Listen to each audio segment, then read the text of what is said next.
அமைச்சரவையில பங்கு நான் சொல்லுதேன் என்னன்னா அமைச்சரவையில பங்கேற்க இல்ல அமைச்சரவையில அவங்க இடம் பெற்றால் திமுக ஆதரவு அளிக்க மாட்டாங்க. அப்போ உங்களுக்கு 2029 திமுக நாமம் முடிஞ்சுதா? அமைச்சரவையில இடம் பெற்றாது நாளைக்கு தான் தெரியும். 2029 காங்கிரஸ் கிடையாது, விசிகா கிடையாது, கம்யூனிஸ்ட் கிடையாது, திமுக கூட கூட்டணி யாரும் கிடையாது. இததான் விஜய் அரசியல் செய்யறாரு. இதுதான் விஜய் அரசியல் செய்யறாரு. திமுகவை சார் திமுகவை விட்டு அகற்றணும்னு முடிவெடுத்துட்டாரு சார். சரி இப்ப ஏடிஎம்கே உங்களுக்கு இப்ப ஏடிஎம்கே கூட யார் இருக்கா சார்? ஏடிஎம்கே ரெண்டா உடைஞ்சு ஒன்னு பிரிவு அவர் தாவேகா கூட போயிரும், காங்கிரஸ் போயிரும் சார். அவர் 2029 கட்சி இருக்கு. திமுக முழுசா ஒரு கட்சி இருக்கு. ஏடிஎம்கே ரெண்டா உடைஞ்சு போயிரும். ரெண்டு பிரிவு, ஒன்னு எடப்பாடி அணி, ஒன்னு சிவி சண்முக அணி வரப்போகுது. எல்லாரும் ஓபிஎஸ் மாதிரி விட்டுட்டு போவாங்கன்னு நினைச்சிட்டு இருக்கீங்களா? ஓபிஎஸ் மாதிரி விட்டுட்டு போக மாட்டாரு சார். எங்களை பொறுத்த வரைக்கும் சிவி சண்முகம், வேலுமணி அண்ணா ஓபிஎஸ் மாதிரி நீதிமன்றத்தை மட்டும் நாடிட்டு இருக்க மாட்டாங்க. இங்க பொதுக்குழு நீங்க கூட்ட சொல்லுவாரு. நீங்க வாங்கின சட்ட திட்டம் தான், அதாவது எம்ஜிஆர் வகுத்த விதியை மாற்றி 10 பேர் முன்மொழியணும், 10 பேர் வழிமொழியணும், அது தலைமை கழக நிர்வாகியாக இருக்கணும், அவர் தான் நாளைக்கு பொதுச்செயலாளருக்கு போட்டியிட முடியும்னு சொல்லி எப்போ சட்டத்திட்ட விதிகளை மாற்றிக்கிட்டு உச்சபட்ச அதிகாரம் பொதுக்குழுக்கு தான் இருக்குன்னு இடைக்கால தீர்ப்பு வாங்கினீங்களா? அந்த தீர்ப்பின்படி சிவி சண்முகமும் வேலுமணியும் நாளைக்கு ஒரு 1/3 மெஜாரிட்டியை காட்டி பொதுக்குழுவை கூட்ட சொல்லுவாங்க. கூட்ட முடியலைன்னு சொன்னால் அவங்க பொதுக்குழுவை கூட்டுவாங்க, பொதுச் செயலாளரை மாற்றுவாங்க. இந்த கட்சி எங்களுக்கு தான் வாங்க, தேர்தல் ஆணையத்துக்கு போவாங்க. அந்த கட்சி திரும்ப மீண்டும் ஒரு வழக்குக்குள்ள போகும். அந்த வழக்கை இவர் சரி பண்ணணும். அது வரைக்கும் கட்சி ரெண்டாக பிரிவுபடும். அதிமுக எடப்பாடி அணி, அதிமுக இதை யார் செய்யணும்? நாங்கள் அன்னைக்கே சொன்னோம், ஓபிஎஸ் பொதுக்குழுவை கூட்டுவோம்னா என்ன கேட்கல. அவர் எல்லாத்தையும் விட்டுட்டாரு. நீதிமன்றத்தில் சில வழக்கறிஞர்கள் பேச்சை கேட்டு அவர் செய்யலை. ஆனால் இவங்க திட்டம் போட்டு வியூகம் அமைச்சு கரெக்டாக செய்வாங்க, சோட போக மாட்டாங்க. அதை எடப்பாடி பழனிசாமியை பொதுச் செயலாளர் அகற்றுறது தான் அவங்களுடைய டார்கெட். அவங்களுக்கு இப்ப விஜய் அவர்களோட யாரு யாரோ ஒரு தொண்டை, யாரோ ஒரு தொண்டர், யாரோ ஒரு எப்படி ஏத்துக்குவாங்களா? அந்த பிரச்சனை இந்த போன 2026 தேர்தல், 2024 தேர்தல் எல்லாத்தையும் முன்னெடுத்து ஒருத்தர் நடத்துறாரு. அவர்கிட்ட ஆதரவு, அவருக்கு பெரும்பான்மையான பண்ணாரு. அவர் வீட்டுல இருந்து கொண்டு வந்து வச்சு கட்சி நடத்தினாரா? சொல்லுங்க. கட்சிகளோட உழைப்புல சிந்தனை அவ்வளவு பணமும் கோடிக்கணக்கான பணங்களையும் சொத்துக்களையும் வித்துக்கிட்டு நீங்க கட்சி நடத்துனீங்க.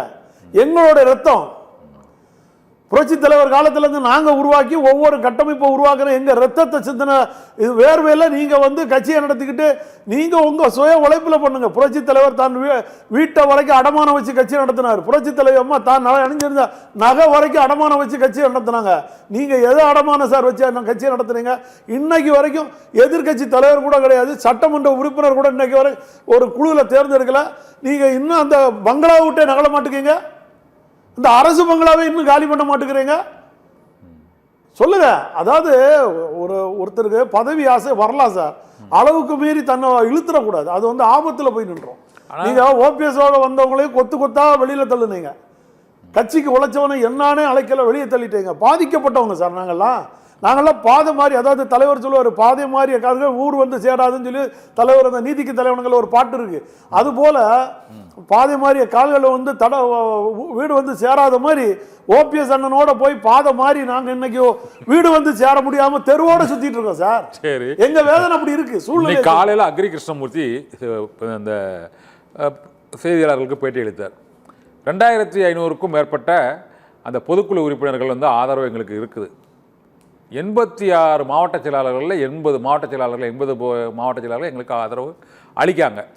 இது மாதிரி சிவி சண்முகம், எஸ்பி வேலுமணிட்ட ஒரு பட்டியல் எதுவும் இருக்கா சார்? அக்ரி கிருஷ்ணமூர்த்தி அவர் நல்ல மனிதர், இறை பக்தர் உள்ளவர். அவர் பக்கத்தில் ஒரு ஆள் நிற்கிறார் பார்த்தீங்களா, இந்த படத்தில் தெரிகிறார் பாருங்க, கொஞ்சம் மோசமான வில்லை. இவர் கூட போய் தான் அவர் சிறைச்சாலைக்கே போனாருங்கிறது வரலாறு. நல்லா புரிஞ்சுருங்க. அவர் அமைச்சராக இருந்தவரை காலி பண்ணினதும் இந்த பக்கத்தில் நிற்கிற மகான் தான். அந்த மகானுக்கு பேச்சை கேட்டுட்டு அவர் பேசினாரு. இல்லை, இந்த பக்கம் இருக்கிற ஓஎஸ் மணி அண்ணன் சொல்லல, அந்த பக்கத்தில் இருக்கிறவர் சொல்றேன். ஏன்னா அதான் ரொம்ப வில்லங்கமான டேஞ்சரஸான ஆள் அவர். நல்லா புரிஞ்சுருங்க. அவரு சிவி சண்முகத்தில் ஓபிஎஸ் ஒழிச்சிடணும், இவரை பண்ணணும். இப்போ எடப்பாடியை தன்னை எப்படி கைக்குள்ள வைக்கணுமோ அந்த வேலையை செய்வார். நல்லா புரிஞ்சுட்டீங்களா? எனக்கு அவர் பேர் சொல்லி விருப்பப்பட்டு சொல்றதுக்கு கூட அவர் தகுதி இல்லாத ஒரு மனிதர்னால சொல்லலை. அதனால அவர் பேச்சை கேட்டுக்கிட்டு இவரை பேச விட்டுட்டு அவர் வேடிக்கை பார்ப்பாரு. அந்த பக்கம் விஜயபாஸ்கரை கை பக்கம்குள்ள உட்கார வச்சுக்கிட்டு தூது பேசுவார். நல்லா புரிஞ்சுருங்க. அங்க என்ன நடக்குன்னு பார்ப்பாரு, இங்க என்ன நடக்குன்னு பார்ப்பாரு. அப்புறம் அப்படியே தினகரன் என்ன பேசணுமோ அங்க பேசிக்கிடுவாரு.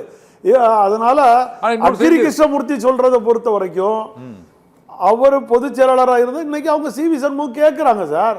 நீ ஒரு பொதுக்குழுவை கூட்டுன்னு சொல்றாரு. உங்களுக்கு எங்க அங்க இது வருது? பொதுக்குழுவை கூட்டிட்டு போக வேண்டியதானே உங்க வேலை.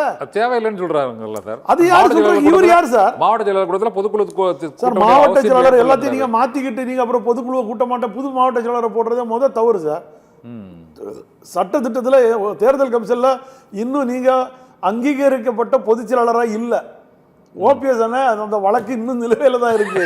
நீங்க நல்லா புரிஞ்சுக்கணும். சொல்லிட்டு இருப்பீங்க அவர் திமுக அவர் திமுக போனா கூட அவர் போயிட்டு- சார் இப்போ ஒண்ணு சொல்றேன்.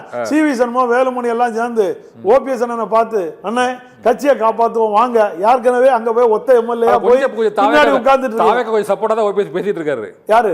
ஓபிஎஸ் கொஞ்சம் அது அவங்க பையன் பேசிட்டு இருக்காப்ல. அவர் பையன் அவங்க பையனோட பேச்சை கேட்டுதான் அவர் பாதை மாறி போயிட்டே இருக்கிறாரு. அது தவறான சூழ்நிலைகள்னு பலமுறை சொல்லிட்டோம் நாங்க. அதனால நாங்க பாதிக்கப்பட்டு நிக்கிறோங்கிறது நாங்க அவர்கிட்ட எடுத்து சொல்லிட்டோம். அது அண்ணன் இப்போ கூட அதான் சொல்றேன். அண்ணன் அவரோட மனசார அவர் திமுக போகலங்கிறது எங்களுக்கு தெரியும். அவரை வற்புறுத்தப்பட்டாங்க, தள்ளப்பட்டாங்க, அவர் போயிட்டாரு. அதே ஸ்டாலின் அவரும் அண்ணன் ஸ்டாலின் அவர்களும் அவர்கிட்ட சொல்லிட்டாங்களாம். இல்ல ஸ்டாலின் அவர்களும் அவர்கிட்ட சொல்லிட்டாங்களாம். ஆனா அதாவது ஓபிஎஸ் நீங்க என்ன எண்ணத்துல இங்க வந்தீங்களோ அது என்னால செயல்படுத்த முடியாத இடத்துல நான் இருக்கிறேன். ஏன்னா திமுகவிலே உழைச்சவங்களுக்கு நான் முன்னுரிமை கொடுக்க வேண்டிய இடத்துல நான் இருக்கேன். ஏன்னா கட்சியை நான் திரும்பி ஆட்சியை கொண்டு வரதுக்குள்ள உழைப்புல இருக்கணும். எதிர்கட்சி வரிசையில வந்துருச்சு. இங்க இருக்கிறவங்களும் சில பிரச்சனைகள்ல இருக்காங்க. நீங்க ஒருவேளை வேற ஏதாவது முடிவு எடுத்தாலும் நான் அதை வரவேற்கிறேன்னு சொல்லியிருக்காரு. அந்த ஒரு இடத்துக்கு அவர் தள்ளப்பட்டாச்சு. மீண்டும் இங்க வர வாய்ப்பு இருக்கா ஓபிஎஸ்? இவங்க எல்லாரும் போய் பேசலாமா? நான் என்ன சொல்றேன், சிவி இது ஒன்றும் தவறு இல்லையா? சிவி சண்முகம் இவங்க எல்லாரும் சேர்ந்து அண்ணே வாங்க நடந்ததை மறப்போம். ஒரு 30 நாள் என்ன அதிகபட்சம் ஒரு 2 மாசம் புரட்சி தலைவர் வாழ்ந்த வீட்டில் போய் வாழ்ந்தேன்னு சொல்லிட்டு வர போறாரு. இதுல என்ன தப்பு இருக்கு? இப்போ நாங்கள் போய் ஒரு 30 நாள் புரட்சி தலைவர் வாழ்ந்த இல்லத்தில் போய் அந்த திமுகங்கிற இல்ல எப்படி இருந்ததுன்னு பார்த்துட்டு வந்துட்டோம்.